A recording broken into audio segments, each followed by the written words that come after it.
Okay, it's 9 o'clock. I know we still have people coming in, but we have a lot to get to, so we're going to get started. Good morning. I'm Margaret Mueller. I'm the president and CEO of the Executives Club of Chicago. Thank you so much for joining us today. To begin, I'd like to thank our generous sponsor of today's program, who helps make events like these possible. And while we give everyone a minute to just get settled, please enjoy this video from our presenting sponsor today, Deloitte.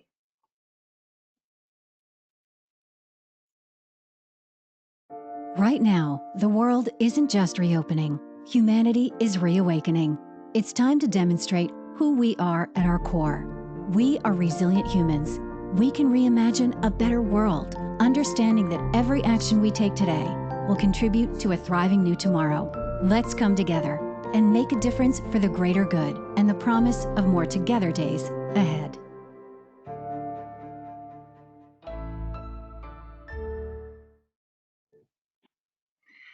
Okay, and that's a bit about what we're going to talk about today. So today our panelists are going to dig into this new frontier of human capital management, providing perspectives on reimagining the future of our workforce. And joining us for this conversation today, we have Robin Jones, who's Principal and U.S. Workforce Transformation Leader at Deloitte, David Kiron, Ph.D., Editorial Director at the MIT Sloan Management Review, and Andrew Saidy, who's VP of Talent Digitization at Schneider Electric. So this season, we're excited to be using this new webinar platform. So just a quick overview for those who are new to this. So go to webinar, you'll see the instructions on your screen now. If you hover your mouse in the top right-hand corner of your screen, you'll notice a small orange arrow, and then clicking this opens up the control panel. And there you have drop-down arrows. So you can open up a handout with this information. There's some information about today's program, and then there's also a drop-down where you can ask questions of the panelists. And should you run into any technical issues, you just email programs@executivesclub.org. We'll put that in the chat so you have that, and a member of my team will be in touch to assist. So with that, I'm going to hand it over to our moderator, Stacy Janiak, Managing Partner and Chief Growth Officer of Deloitte, who will begin our discussion. Over to you, Stacy. Thank you so much, Margaret. Thank you for the introduction, and we are thrilled to be here to have a conversation around the future of work. It is our 10th year of the Deloitte research collaboration with MIT Sloan Management Review, but it's the first year that we have focused on the future of the workforce. And while particularly important from a transformation perspective 6 months ago, it's incredibly important today, given what we've experienced and as we plan, all of us, as we plan for the future in this new world of ours. So we're going to discuss an approach developed from this most recent research called the Opportunity Marketplace. So I want to jump right in with the panelists and get going. So Robin, let's start with you on the research itself. Why did you embark on the specific research agenda around workforce opportunity? Well, thanks, Stacy. You know, we, Deloitte, have a 10-year history with MIT on research going back primarily in the topic of digital transformation. And as you said, we really started to make a pivot last year around future of work and specifically the workforce of the future. And what drove that shift was we've been seeing over a number of years in our research a real significant shift in the dynamic between organizations and what they want from their workforce and what the workforce wants from the organizations where they join. And that dynamic is seen in the form of social organizations. It's seen in the form of activism. It was being seen in the form of people wanting more and more flexibility and companies struggling with providing flexibility and meeting the needs and wants of the workforce. And as we saw this emerge, of course, pre-COVID, fast forward now, you look at that and look where we are, and I know we'll talk a lot about that today, but that trend really put our finger on something and said, what is it that the companies and the organizations are doing to really support and meet those needs of the workforce, and what does the workforce really want? And at the end of the day, when we got into the research and really dug into it, the real thing that we saw was both want opportunity. The workforce itself wants opportunity. They want to join an organization, they're making a commitment, and they're joining it because they're being told there's promise of that opportunity, and the company itself wants to provide that to them so that they'll create more value for the business itself. And so we really landed on this notion of opportunity as the common core that both want, and ultimately should be the organizing principle for workforce management. Thank you, Robin. I want to get to David to dig a little bit more into the survey itself. I know that we surveyed nearly 4,000 professionals. It was a global survey. What can you tell us about some of the key highlights there, David? Sure. So I'll share a couple of them. The key thing that to recognize with the survey findings is that there's a clear recognition that companies recognize that there's a skills gap, that with all the transformation that's happening, that they really need to develop new skills. And so like 3/4 of the respondents to the survey said that they believe that developing worker skills and capabilities is important. But there was a big disconnect because only 34% of the respondents said that they were happy with their organization's investment in them. So this was a really significant disconnect that's at the core of how organizations are operating. And this isn't just like regular like mid-level management and below. Executives, senior executives are feeling dissatisfied with their own organization's investment in their professional development. So, I mean, only 39% of executives were happy with their organization's investment. And, you know, we asked, you know, would you be ready to leave your organization if you were offered a severance package or a buyout of some kind? And close to half of everybody said that they were ready to leave. So that was a clear signal that, you know, workers don't feel really engaged today. I mean, that's kind of the bad news. The good news is that, you know, as Robin was just describing, opportunity represents like a significant option for companies to engage their people, build morale, create more productive employees. And it also represents, and this is something that, you know, I have a philosophy background, so that was heartening to me, is that that when you treat this was an opportunity as a way of treating workers less as a cost to manage and more as an asset to cultivate. So that's kind of an overview of some key findings, which I'm sure we're going to get into all. Yeah, exactly. Well, I want to get into, you know, just even defining the notion of opportunity marketplace. So for our participants, how do you define that? And then we'll dig into how does it actually operate? Sure. So at their core, opportunity marketplaces are platforms that enable workers to pursue strategically valuable opportunities while building their own skills and capabilities that they themselves value. So like any marketplace, there's a supply aspect where the organization typically is the one that supplies opportunity. There's a demand element where the workers sort of represent the demand side. And there's a platform that enables exchange of opportunity for typically labor to happen, you know, within the marketplace. And these marketplaces, they can be internal to the organization, or they can cross organizational boundaries. I mean, most of the opportunity marketplaces are internal, but they can go external, and those have been valuable in the pandemic, during this pandemic period. One more thing I'll add is that, you know, these marketplaces are much more than a job board. You know, they're the kinds of opportunities that are put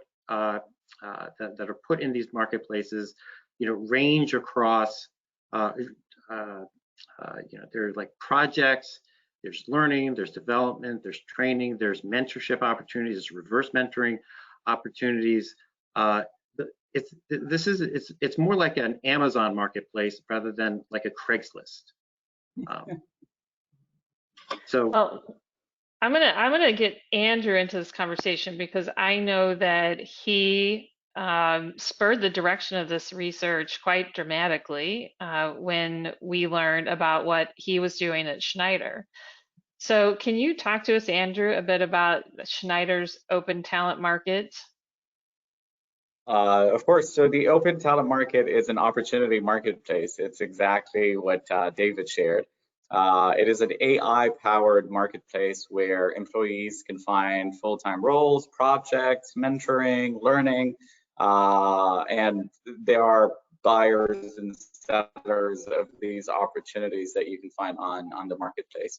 About 2 years ago, we discovered that about 47%, so almost 1 in 2, of those leaving Schneider were telling us that they were leaving not because they don't like their boss or not because they don't like our culture or their pay, but because they can't find an opportunity. And this is where we got the idea to create an opportunity marketplace that is AI powered. And also we have a very big number of millennials. And we know that millennials, they do not want to stay in a role or an opportunity for very long. They want to find new opportunities. They want something that is smooth and easy. And this is where the open talent market was born from, to make sure that employees can really own their careers, so that managers are not the ones steering employees' careers, but employees are the owners, in a nutshell. So Andrew, you've talked a bit, and David referenced this as well. There's an AI component, there's a tech component to this, but just as our participants are thinking about this, what do you need to kind of get started in this space? The AI and the tech component is very important, and that cannot be understated, because if you don't have the right tech, you're not going to have the right opportunity marketplace. But that's not enough. In addition to the tech, for us in Schneider, and mind you, every organization is a little different, but for us, what we needed, it was definitely our leadership support. We got the support of our CEO, our CHRO, our regional CEOs to launch this opportunity marketplace, and that was very important. But we also had to change how we do things, to change our policies, to change our guidelines, to make sure that we can shift the culture from one that is more talent hoarding to a culture that is more an open market for talent. So it's not only the tech, but also everything else that comes with it. And is there anything that you wish you would have known before you went down this path, now that you're into it? Absolutely. I think one thing that we did not expect was a bit of resistance from middle managers. We changed their world upside down. They no longer owned their, as I was saying, their direct reports, because they can find their next opportunity without the support of their manager. So there was resistance from middle managers. We wish we knew that early on, but then we pivoted. And I think also something that we did not expect is some misconceptions about the opportunity marketplace and about the gig economy. We heard a lot of, well, if I'm participating to some of these gigs, then my boss is going to think that I'm not, I don't have a lot on my plate, or I don't have enough on my plate. And that is, of course, something that we did not expect, this kind of misconceptions. So we have to also address that as well. Yeah, and just to be clear, so people could actually access full-time opportunities, but also projects and part-time opportunities as well to further their development. Of course, and networking and mentoring and learning opportunities, all powered through AI. And Robin, how do you see organizations approach adoption? So Andrew just talked about some of the challenges. What have you seen as the successful efforts to garner adoption? Yeah, well, Andy hit on many of them. I mean, first of all, you have to have leadership sponsorship. You have to have an intentional and deliberate focus on changing your culture to be more open versus closed. You also need to start looking at, you need to step away and realize, I spend a lot of times with clients and they're really worried about assessing people's skills and just basically understanding what knowledge, what skills, what experiences do we have in our organization. And that's a real mystery, and it's very hard to pinpoint. But when you actually create this marketplace, it draws people in to promote the best versions of their self and actually put forward capabilities, experiences, skills, prior experiences that no one really knew about and really promote it. It's almost like when you put yourself on LinkedIn, how you discover so much more about people that you've been working with. And I've formed a habit of that in my organization and with my clients to just look up and get to know their background. It's amazing when you move to this open economy that you're actually putting forth capabilities. And with that sparks leaders and to say, hey, we have this entire population of people powered by AI. AI finds them, right? To that have an experience that will take us into a space where we want to go, where we want to grow into a new market. And so I think just freeing up the mindset that we're going to make this more open. I think the other resistance part I would flag is, you know, for years and years and years in workforce management, the goal has been to standardize, streamline, and make commonality in, you know, your performance management, your promotion timelines, your job architecture, just very fixed. And what that does is it is actually creating more, less opportunity and more of a fixed state. And so this notion of looking at every aspect of of workforce management and say, how do we move from a fixed state and one that actually lends ourselves to find individuality and support individual growth and development and movement? You really have to start pinpointing, going through every workforce management program and policy that you have in place and challenge those orthodoxies. Well, one of the things as I read the research that I loved was the ability to have individuals identify what they are interested in, particularly from that project standpoint. If you think about an organization, there's always something going on beyond your day-to-day. And how do we as leaders really know who would be optimal for some of those opportunities? We can't possibly know every single individual that's out there. So I think that's fantastic. But what would you say, Robin, to organizational leaders where this sounds like it could be very chaotic, right? When you're used to the fixed structure that you were just describing, what would you say to them about the benefits? Well, if you think about how we've evolved just performance management as a process. Companies are starting to move in a pretty big way beyond the once a year evaluation, right? We've moved to more regular coaching, more regular feedback, more in the flow of the work itself, evaluations and goal setting and the like.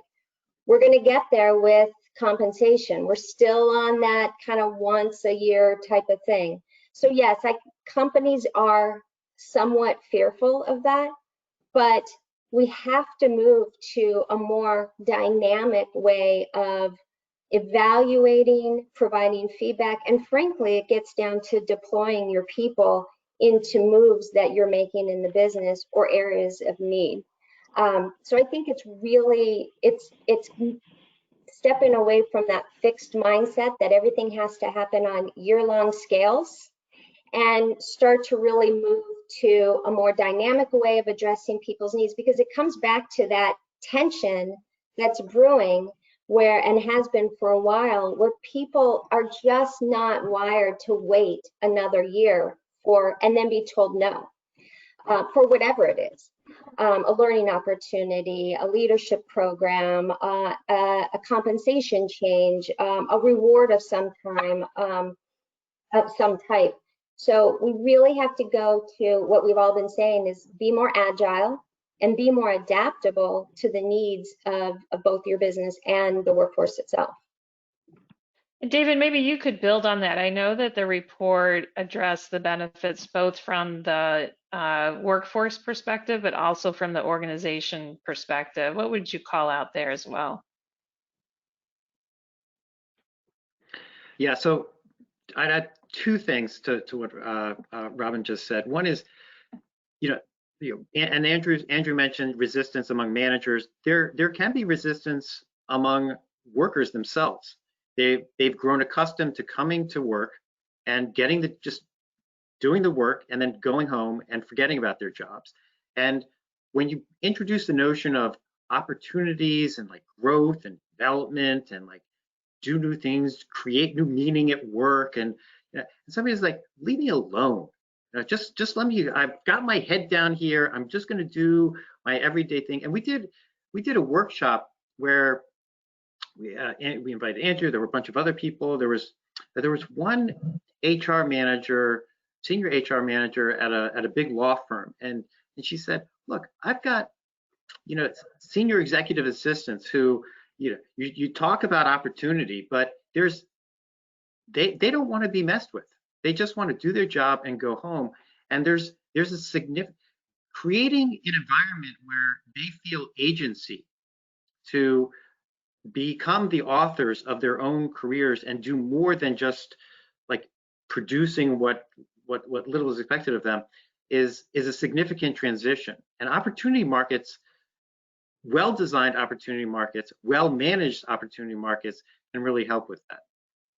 So, and that leads me to the second point, which is, if you go back to the disconnect that we talked about initially, where there's this dissatisfaction, there's this perception that the organization isn't investing enough in you, the employee.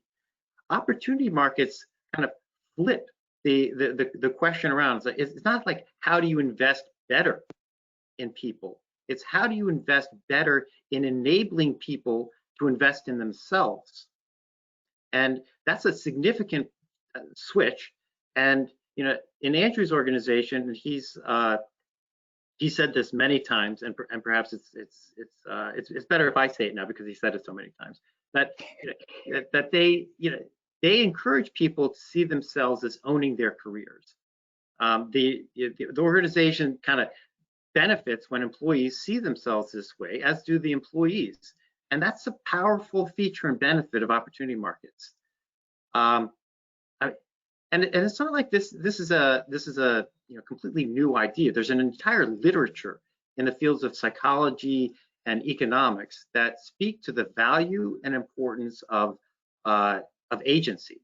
And it's not just like you provide people with more more money or more stuff. They actually there's a in the psychology literature, for example, there's I mean, I don't mean to go too long about this, but there's this theory called self-determination theory. There's three basic psychological needs.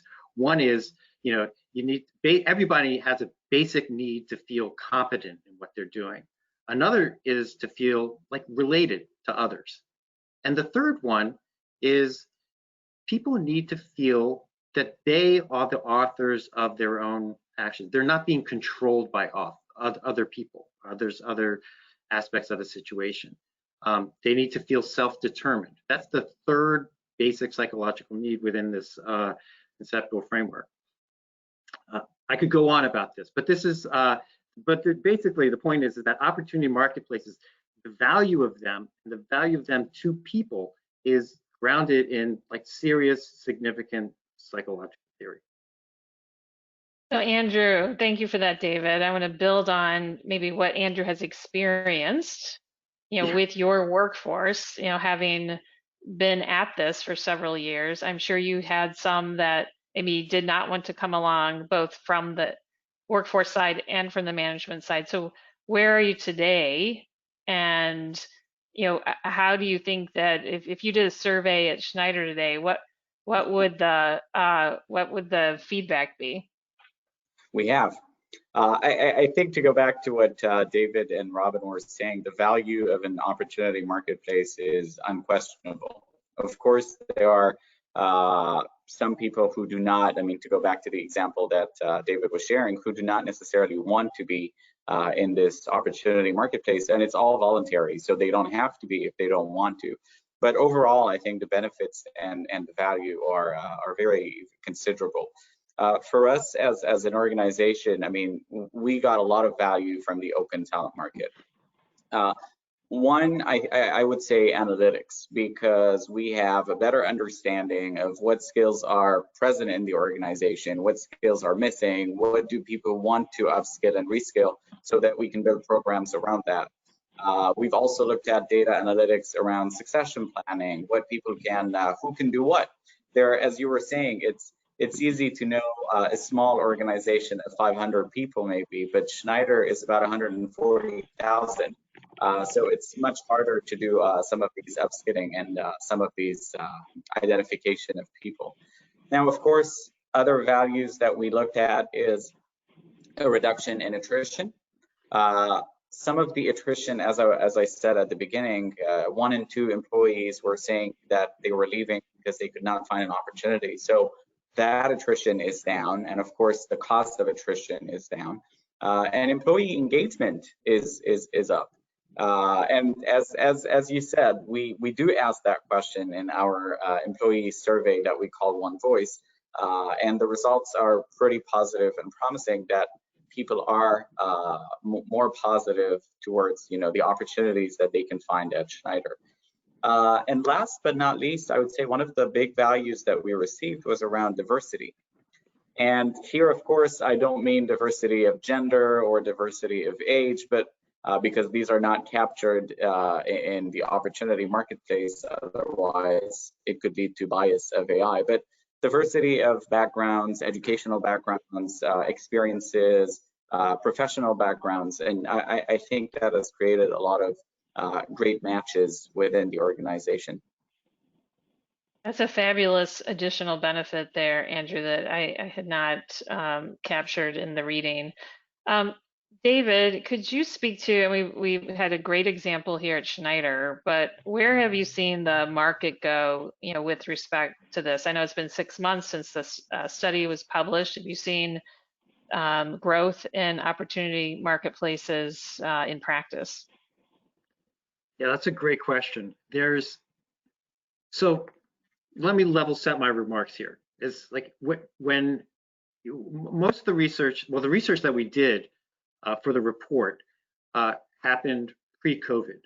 So when COVID happened, there was this big, stopping of breath, where oh my, did we just spend a year researching something that is not going to be relevant going forward? And we were really happy to find it wasn't just that opportunity markets still had a place. They actually became more important and more necessary in a wider range of contexts than we'd even come to imagine. And I'll give you a couple of examples. First of all, when the pandemic happened and so many companies just froze their salary, raises and a variety of other kind of financial benefits, what were companies left with to give to their employees, to not so much to keep them around, but to keep them engaged and focused and supported? Opportunity. Companies turned to opportunity when financial benefits weren't as accessible. They were also able to sustain employment through opportunity markets in three different ways. One was we saw cross-industry exchanges taking place. We saw there was where industries created exchanges to take workers that had been furloughed in one place and get them jobs and positions in other industries. We saw there was CVS was hiring Gap workers, Kroger, the grocery store chain, they were hiring Marriott workers. There's several examples like that. I don't mean to keep stealing. There's so many great examples at Schneider. There's another example at Schneider where Andrew and his team, they asked managers to look at jobs and split them into tasks, and then created marketplaces around those tasks, and that helped sustain employment levels. And then we also saw opportunity markets being used to redeploy workers, where workers were sometimes in an area where there was underutilization to areas where they needed many more workers. We saw this at Henry Ford Health, where they had nursing staff nursing staff exchanges where they took nurses in sort of lesser used places and moved them into where there was more demand for nurses. So those are like three different, so sustaining employment and like rewarding employees. Two basic ways that opportunity marketplace came to be more important. We had a similar opportunity, David.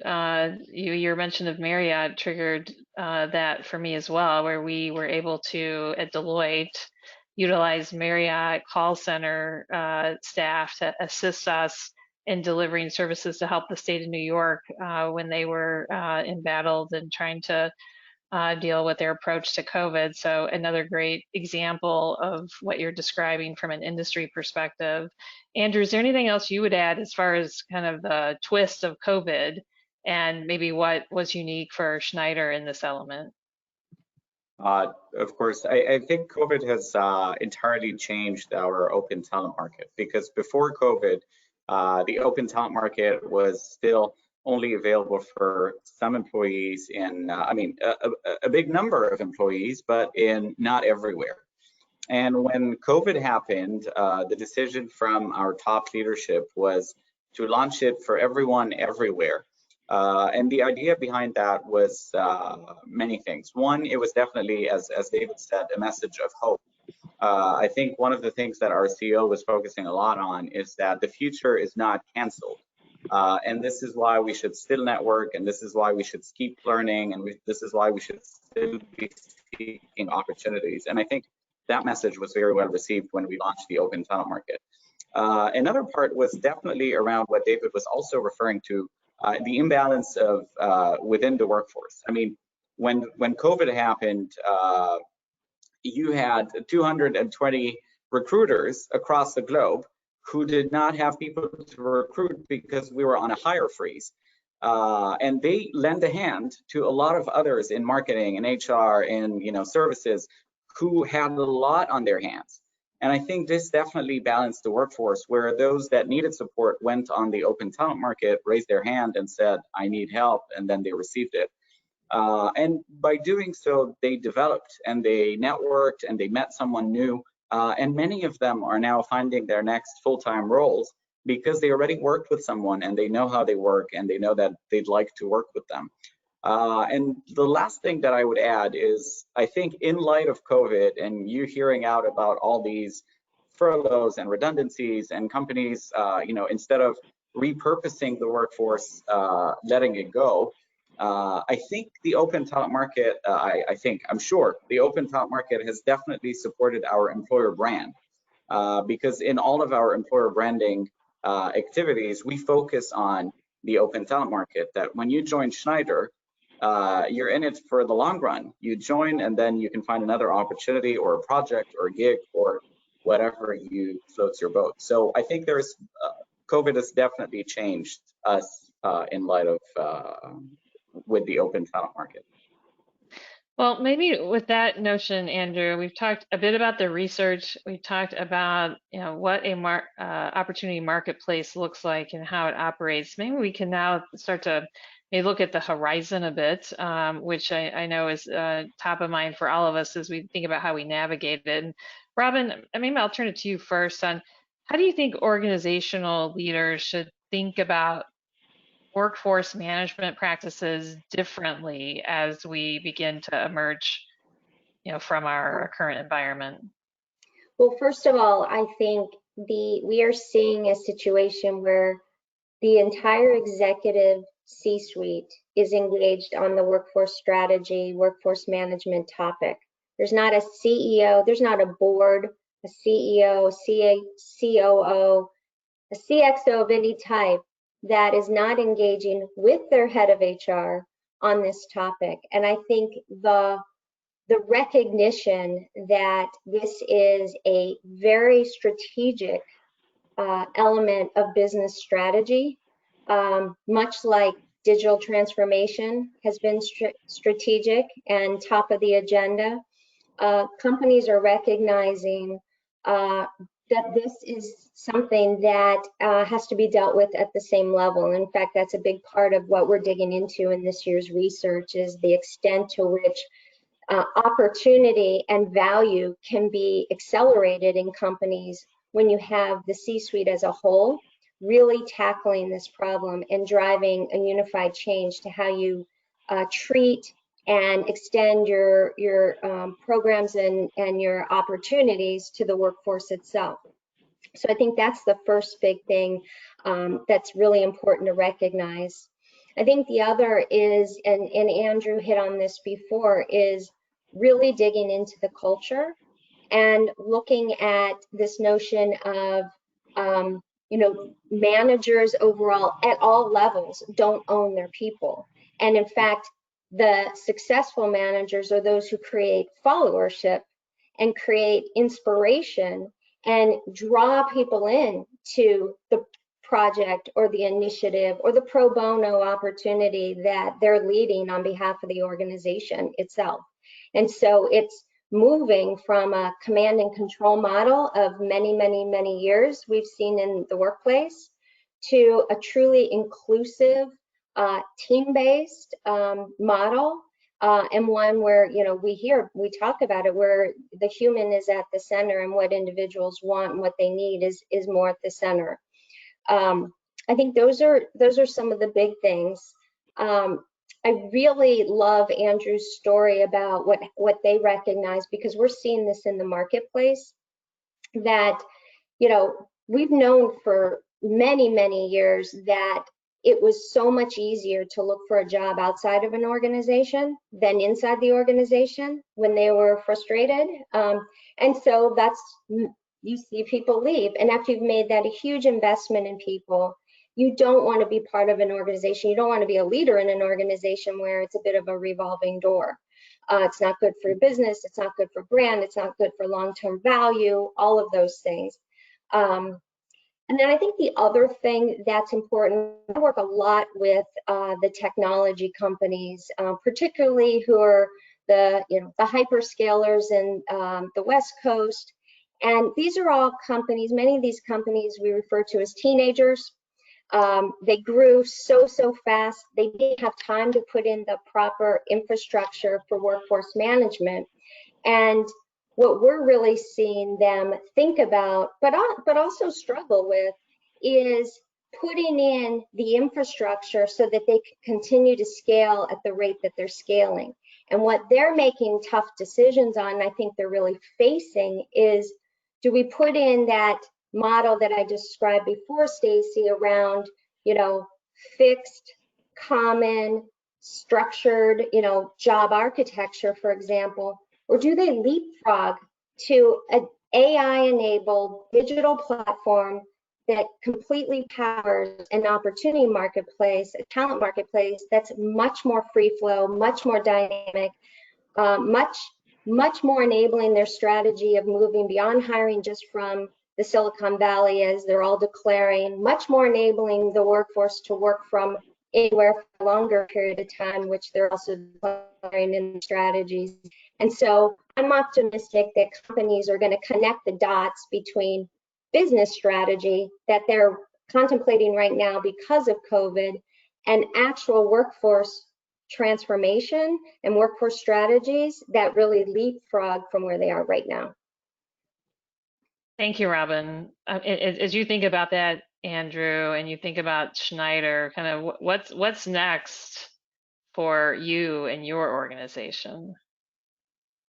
I think a lot of the cultural changes around the manager's role, around how things happen in an organization that Robin covered, are definitely the future. But I also think that AI is also going to definitely be part of the future. I think COVID was a sort of a wake-up call for many organizations to either start their digital transformation or continue. And for us in Schneider, this is certainly something that's going to continue. We are looking at using AI for succession planning in order to find the right successors, not the ones that we like or not the ones that are the shiny ones, but the ones that have the best competencies and skills. Using AI for career pathing. so that employees can be given this, coaching or maybe support on engineering their next steps within their career with the support of AI if they don't have it somewhere else. And also using AI for internal consulting, because we do know that we have some employees who could be used in order to be used as consultants, 6 months on this project or maybe 8 months on that project. And that's something that we don't have today. So I think AI is definitely part of the future, and doubling down on some of these functionalities that we can use it for.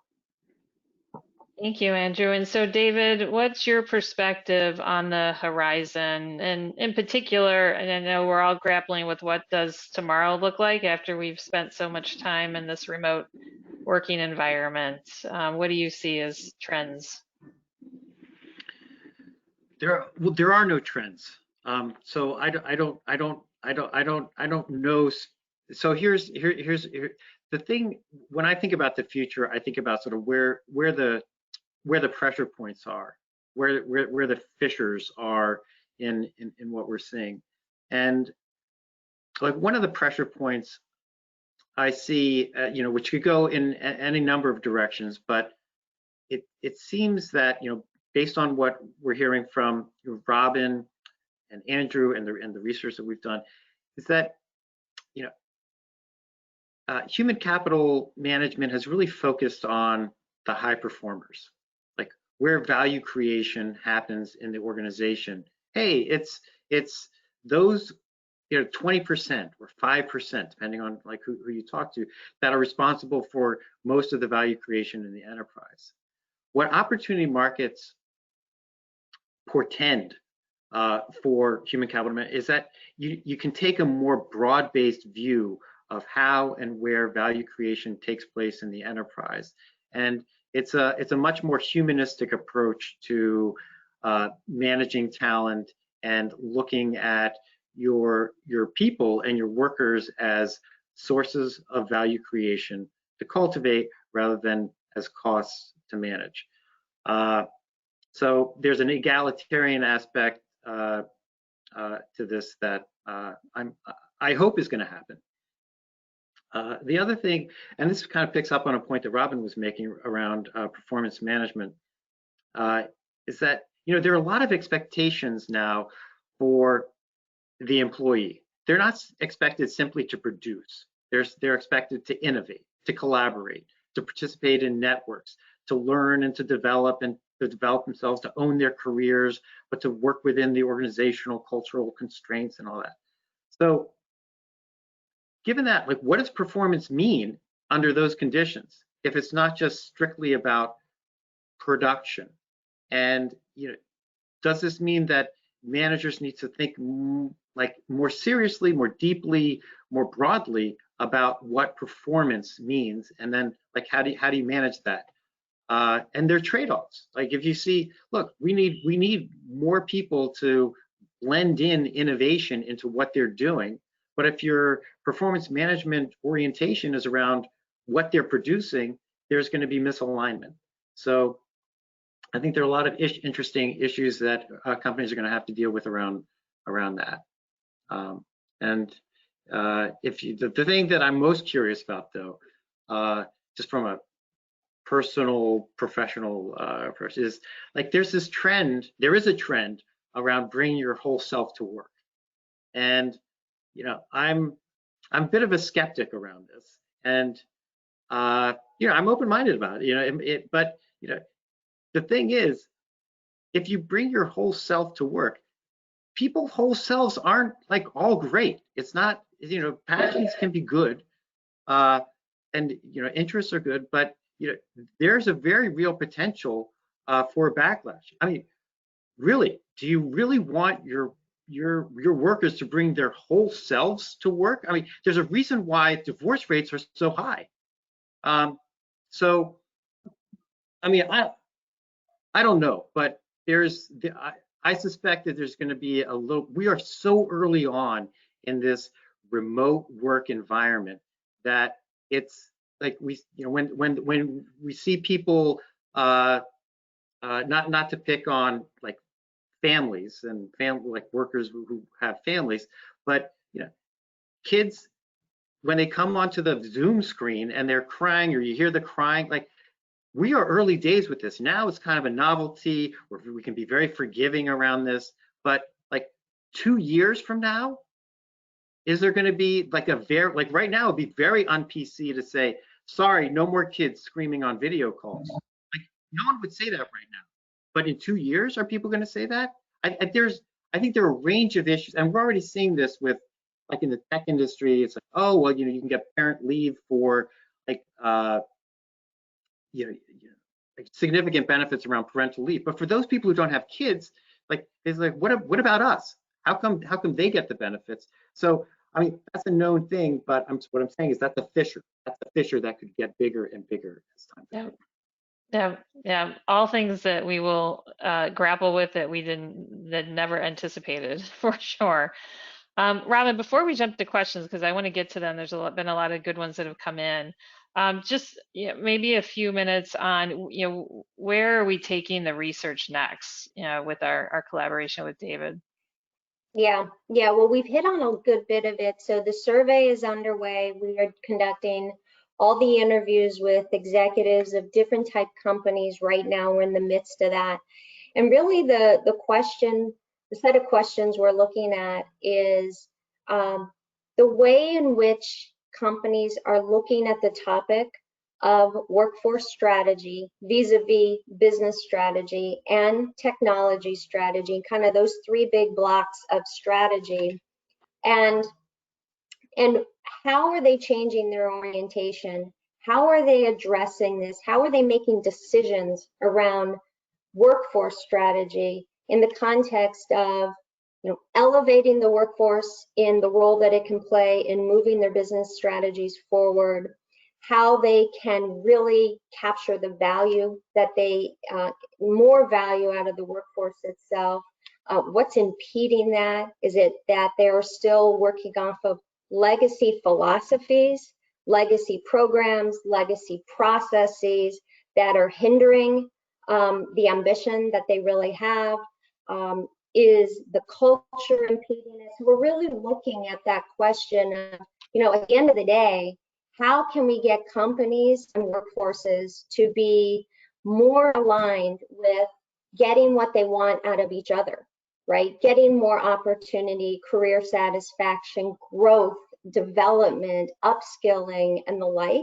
And then how can the company, the organization, get more value, more innovation, and more productivity out of that incredibly important resource. So that's really the question, is really looking at that and looking at why, if it's not being elevated. Although my strong suspicion is every single C-suite member is wearing a hat of CHRO, Chief Wellness Officer, Chief Learning Officer, Chief Retention Officer, Chief Leadership Developer, all these topics, and Chief Productivity Officer. All these topics are hitting the C-suites now, so we're optimistic that it's already been elevated. Well, Robin, I am particularly thrilled that you're incorporating the question around culture into the research, because as I speak with C-suites today, that is one of the top concerns around the impact of this work from home environment right now around culture and how you continue to maintain what you have, and how do you have to evolve it with what the future holds. So I am going to jump to the Q&A so that we can get to as many of these as possible. So the first question we have is whether employers really understand the toolkit that employees bring to the company, or do they tend to pigeonhole employees by job description? So I will open that up. Maybe Robin, you can hit on that first. There's a follow-on to that question about how many companies really inventory employees' skills, including areas that may not be reflected on a two-page resume, and how does that show up in a opportunity marketplace? Yeah, it's a great question, and it really gets to the heart of what we see is flipping this, and what the real problem is that most companies don't have line of sight at all beyond the initial hiring stage and that resume. Or if you can go onto LinkedIn and you get a little bit more insight into the background of your people, but it's not nearly sufficient, of course. This is why it's incredibly important to embed more information about your people into your day-to-day workforce management. And this doesn't mean that the HR department or a certain function is charged with interrogating the individuals, trying to do assessments of individuals. You know, no one really likes that. They're skeptical of why they're doing that. This is why we want to flip the dynamics so that it's a marketplace that people want to lean forward and showcase the best versions of themselves, not their total selves necessarily, and but to promote themselves because they're doing it with the goal of developing their career and getting positioned for more experiences, roles, and opportunities. And so if we keep expecting a certain department or a certain group of people to be responsible for keeping track of who has what skills and what background, we're not going to get there if we don't bring it into the fabric of sharing information about one another, making it transparent and visible, and frankly, applying the analytics and the AI and the platform itself to be able to democratize that information across the organization. Thank you, Robin. And the last point you made, we've had a couple different questions come in around the AI and the platform, and whether we could maybe describe that in a little bit more detail. Andrew, maybe I'll toss that one to you. You could describe the Schneider platform. Of course. I mean, I'm happy to describe it, but if you just go on YouTube and put Schneider Electric Open Talent Market, you'd get a video that tells you what it does.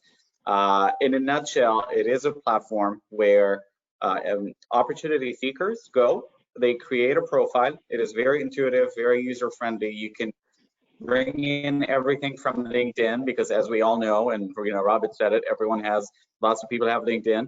And that creates your profile with all the skills, the peripheral skills, your competencies, education, projects, experiences, languages, you name it.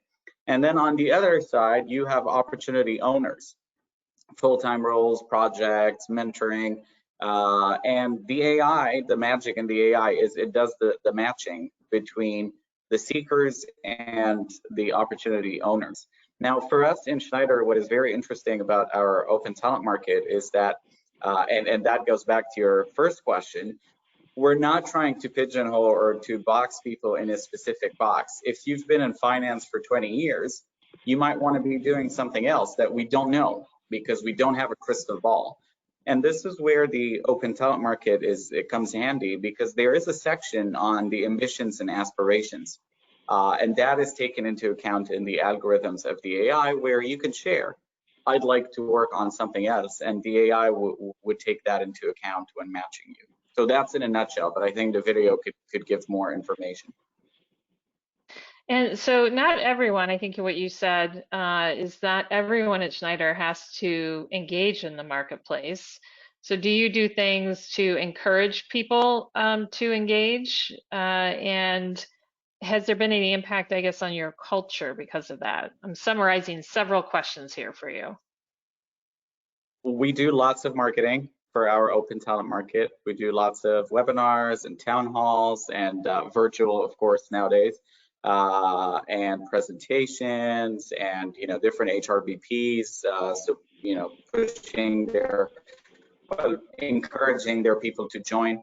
But I think it's a market. If you don't need to buy anything, you don't go to the market. I mean, sometimes you window shop, and you can do that on the open talent market.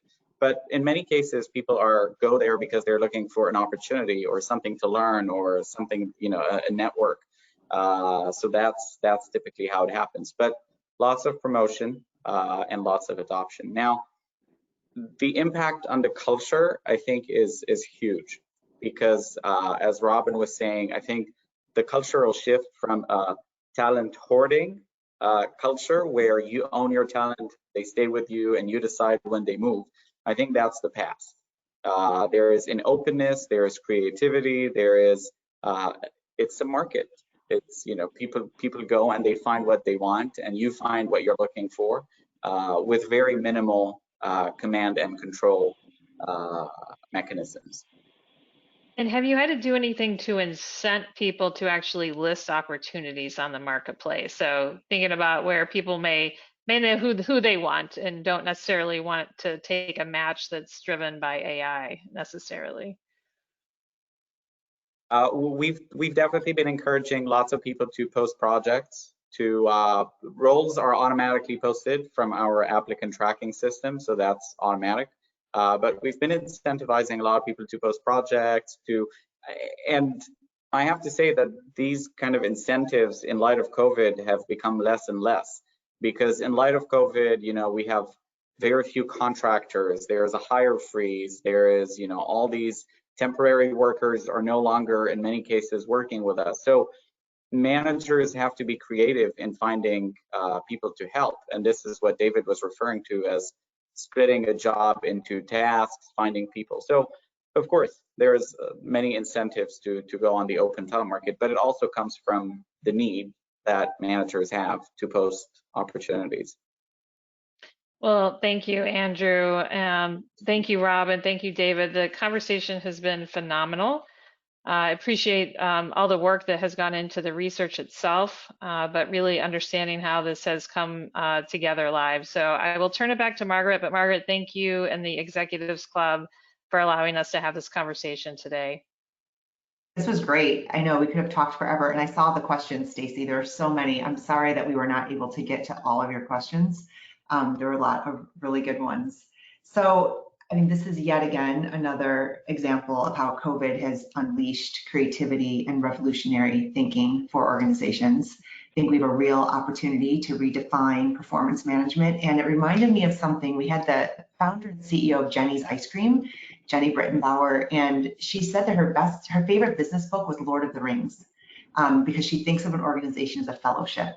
And as I'm hearing you all talk, I'm thinking back to that, and that this move from command and control to more of a fellowship organization just sounds so beautiful, and the kind of world that I personally would love to live and work in. So I'm full of hope after this conversation. So thank you all for being here with us, and I wish you a wonderful day. Take care.